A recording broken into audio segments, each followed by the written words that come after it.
Un des principes de l'astrologie, il me semble, c'est de pouvoir convertir le temps en dimension astronomique. C'est-à-dire que l'astrologue peut constater certaines récurrences, certains intervalles qui reviennent, et il lui incombe de déterminer quel serait le facteur cyclique astronomique qui est sous-jacent. Et parfois, on s'aperçoit que ce n'est pas forcément ce qu'on imagine. On peut s'apercevoir que tel facteur planétaire joue un rôle important dans une série d'événements et on ne l'avait pas imaginé. Ce qui est plus grave, c'est la combinatoire planétaire. Là, je ne suis plus très bien.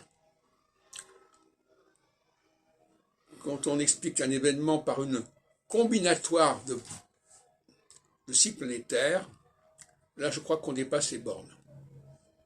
C'est ce qu'a fait André Barbeau et Gouchouin avant lui, à savoir expliquer les deux guerres mondiales. Il fallait un peu les expliquer parce qu'on était au lendemain des événements, en tout cas dans le cas de Gouchon.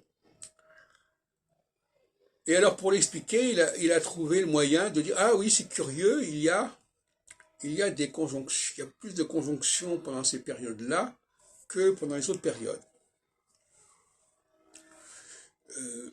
Cette notion de conjonction, d'ailleurs, où il intégrait carrément Pluton qu'on venait de découvrir 10 ans plus tôt.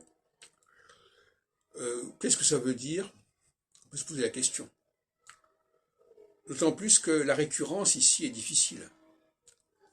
Alors, on peut faire de récurrence dans ce cas-là qu'en ne tenant pas compte des planètes concernées. C'est aussi intéressant comme façon de faire.